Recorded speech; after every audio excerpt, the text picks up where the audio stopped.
Assalamualaikum warahmatullahi wabarakatuh. Perkenalkan, nama saya Rianka Dewi STMM. Hari ini akan mempresentasikan mata pelajaran dasar-dasar agrobisnis tanaman. Materi penanganan pasca panen, pengemasan dan pemasaran di fase E kelas 10, elemen teknik dasar proses produksi tanaman, SMK untuk SMK Pertanian Agrobisnis Tanaman. Materi pengemasan. Pengemasan merupakan sistem yang terkoordinasi untuk menyiapkan barang-barang menjadi siap untuk ditransportasikan, didistribusikan, disimpan, dijual, dan dipakai. Kemasan terbagi menjadi 3, diantaranya kemasan primer, sekunder, dan tersier. Untuk kemasan primer, ini adalah jenis kemasan yang bersinggungan langsung dengan produk yang berfungsi sebagai wadah pelindung produk.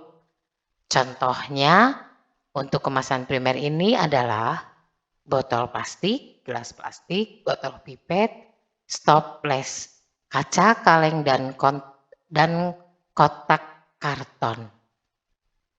Kemasan sekunder adalah kemasan yang berfungsi sebagai wadah dari sejumlah kemasan primer. Contohnya ini kotak kardus, kantong plastik, dan paper bag. Kemasan tersier adalah lapisan terluar pada saat pengiriman barang. Ini untuk kapasitas besar, contohnya kardus besar.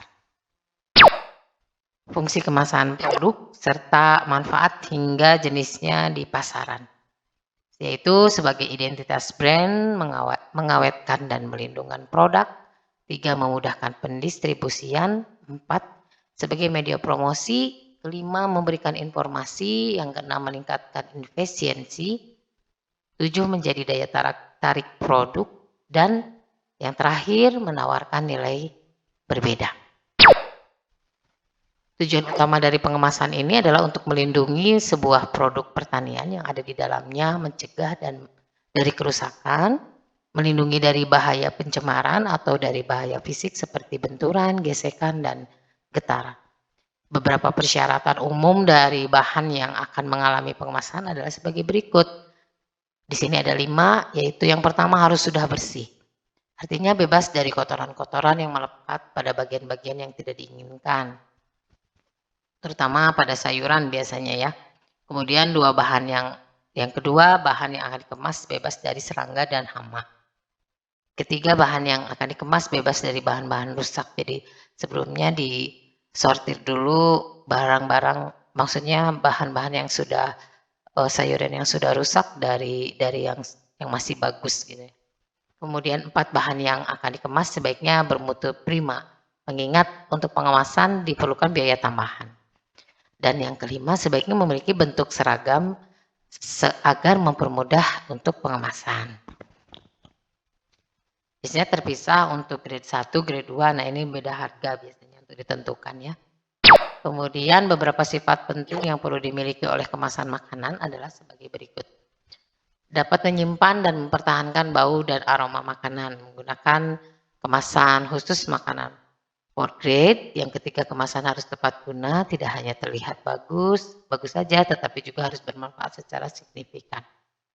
Yang keempat, dapat dengan mudah ditutup atau di-reseal kembali. Kemudian dapat dengan mudah disimpan. Yang keenam, dapat dengan mudah dibuka. Yang ketujuh, telah diberi segel untuk mencegah pemalsuan dari isi kemasan. Yang kedelapan, dapat digunakan di oven microwave. Kemudian 9, tidak menimbulkan atau sedikit sekali menimbulkan masalah lingkungan. Kemasan jenis kaleng, ini materi tambahan dari pengemasan ya untuk pengalengan. Apabila kemasan tepat pada bahan sayur dan buah secara signifikan, ini tujuannya untuk menjaga mutu produk sehingga para konsumen ini tidak dirugikan dan dapat mendapat barang sesuai dengan nilai uang yang sudah dibayar oleh konsumen.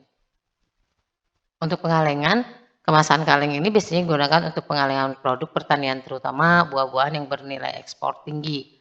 Di sini seperti nanas, rambutan, dan leci, karena kita di daerah tropis ya, penghasil nanas, rambutan, dan leci.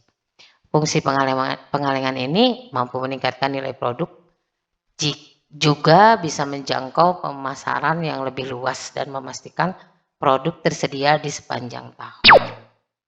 Mungkin itu yang saya sampaikan. Assalamualaikum warahmatullahi wabarakatuh.